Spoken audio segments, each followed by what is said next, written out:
This reading by Kara Schallenberg, www.kray.org.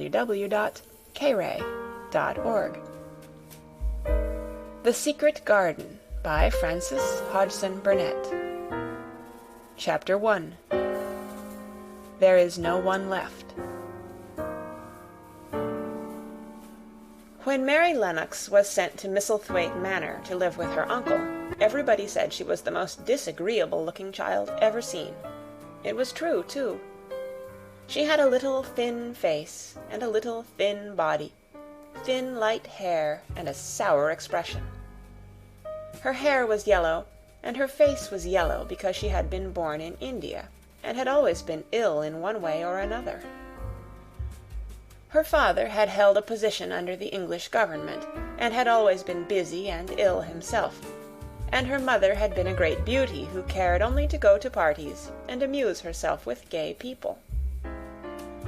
She had not wanted a little girl at all, and when Mary was born she handed her over to the care of an ayah, who was made to understand that if she wished to please the Mem Sahib, she must keep the child out of sight as much as possible.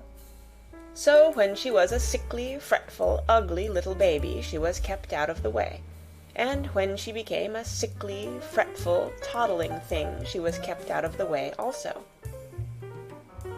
She never remembered seeing familiarly anything but the dark faces of her ayah and the other native servants, and as they always obeyed her and gave her her own way in everything, because the Mem Sahib would be angry if she was disturbed by her crying, by the time she was 6 years old she was as tyrannical and selfish a little pig as ever lived.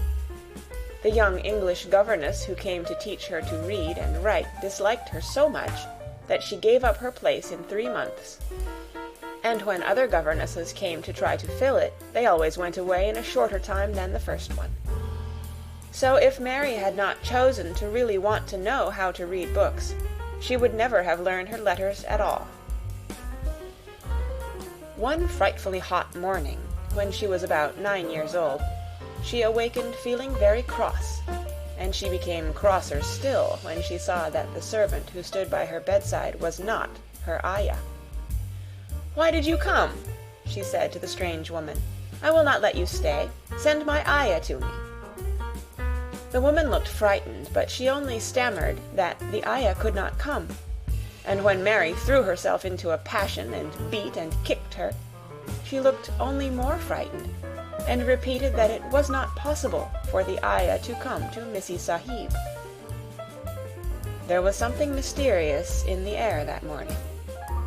Nothing was done in its regular order, and several of the native servants seemed missing, while those whom Mary saw slunk or hurried about with ashy and scared faces. But no one would tell her anything, and her ayah did not come. She was actually left alone as the morning went on, and at last she wandered out into the garden and began to play by herself under a tree near the veranda. She pretended that she was making a flower bed, and she stuck big scarlet hibiscus blossoms into little heaps of earth, all the time growing more and more angry, and muttering to herself the things she would say, and the names she would call Saidi when she returned. "Pig! Pig! Daughter of pigs!" she said, because to call a native a pig is the worst insult of all. She was grinding her teeth and saying this over and over again when she heard her mother come out on the veranda with someone. She was with a fair young man, and they stood talking together in low, strange voices. Mary knew the fair young man who looked like a boy. She had heard that he was a very young officer who had just come from England. The child stared at him, but she stared most at her mother. She always did this when she had a chance to see her, because the Mem Sahib, Mary used to call her that, oftener than anything else, was such a tall, slim, pretty person, and wore such lovely clothes. Her hair was like curly silk, and she had a delicate little nose which seemed to be disdaining things, and she had large, laughing eyes. All her clothes were thin and floating, and Mary said they were full of lace. They looked fuller of lace than ever this morning, but her eyes were not laughing at all. They were large and scared, and lifted imploringly to the fair boy officer's face. "Is it so very bad? Oh, is it?" Mary heard her say. "Awfully," the young man answered in a trembling voice. "Awfully, Mrs. Lennox. You ought to have gone to the hills 2 weeks ago." The Mem-Sahib wrung her hands. "Oh, I know I ought," she cried. "I only stayed to go to that silly dinner party. What a fool I was!" At that very moment such a loud sound of wailing broke out from the servants' quarters that she clutched the young man's arm, and Mary stood shivering from head to foot. The wailing grew wilder and wilder. "What is it? What is it?" Mrs. Lennox gasped. "Someone has died," answered the boy officer. "You did not say it had broken out among your servants." "I did not know," the Mem-Sahib cried. "Come with me, come with me." And she turned and ran into the house. After that, appalling things happened, and the mysteriousness of the morning was explained to Mary. The cholera had broken out in its most fatal form, and people were dying like flies. The ayah had been taken ill in the night, and it was because she had just died that the servants had wailed in the huts. Before the next day 3 other servants were dead, and others had run away in terror. There was panic on every side, and dying people in all the bungalows.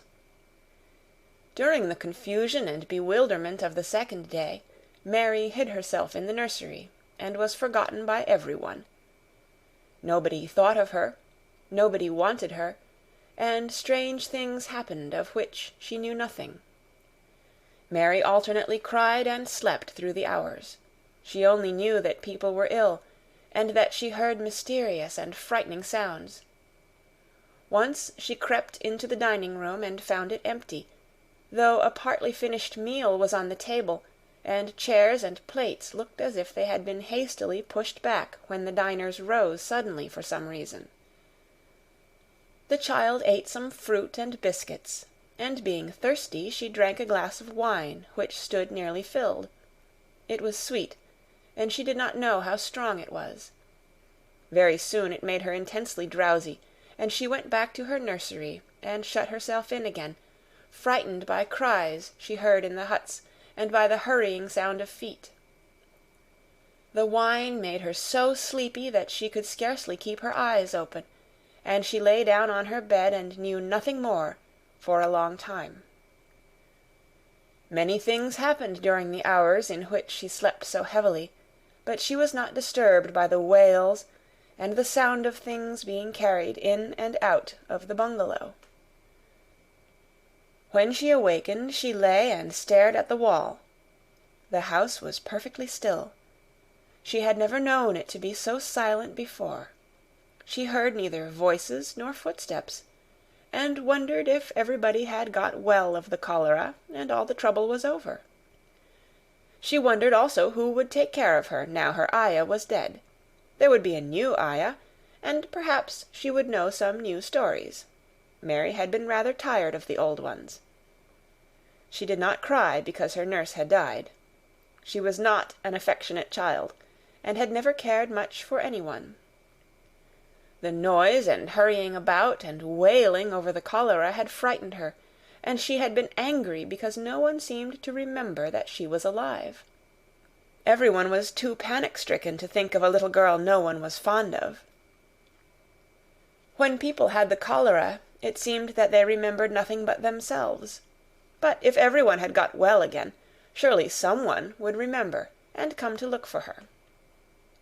But no one came, and as she lay waiting, the house seemed to grow more and more silent. She heard something rustling on the matting, and when she looked down she saw a little snake gliding along and watching her with eyes like jewels. She was not frightened, because he was a harmless little thing who would not hurt her, and he seemed in a hurry to get out of the room. He slipped under the door as she watched him. "How queer and quiet it is," she said. "It sounds as if there were no one in the bungalow but me and the snake." Almost the next minute she heard footsteps in the compound, and then on the veranda. They were men's footsteps, and the men entered the bungalow and talked in low voices. No one went to meet or speak to them, and they seemed to open doors and look into rooms. "What desolation!" she heard one voice say. "That pretty, pretty woman! I suppose the child, too. I heard there was a child, though no one ever saw her." Mary was standing in the middle of the nursery when they opened the door, a few minutes later. She looked an ugly, cross little thing, and was frowning because she was beginning to be hungry and feel disgracefully neglected. The first man who came in was a large officer she had once seen talking to her father. He looked tired and troubled, but when he saw her he was so startled that he almost jumped back. "Barney!" he cried out. "There is a child here! A child alone in a place like this! Mercy on us, who is she?" "I am Mary Lennox," the little girl said, drawing herself up stiffly. She thought the man was very rude to call her father's bungalow a place like this. "I fell asleep when everyone had the cholera, and I have only just wakened up. Why does nobody come?" "It is the child no one ever saw," exclaimed the man, turning to his companions. "She has actually been forgotten." "Why was I forgotten?" Mary said, stamping her foot. "Why does nobody come?" The young man, whose name was Barney, looked at her very sadly. Mary even thought she saw him wink his eyes, as if to wink tears away. "Poor little kid," he said. "There is nobody left to come." It was in that strange and sudden way that Mary found out that she had neither father nor mother left, that they had died and been carried away in the night, and that the few native servants who had not died also had left the house as quickly as they could get out of it, none of them even remembering that there was a Missee Sahib. That was why the place was so quiet. It was true that there was no one in the bungalow but herself and the little rustling snake. End of Chapter 1. Read by Kara Schallenberg on January 5th, 2006, in Oceanside, California.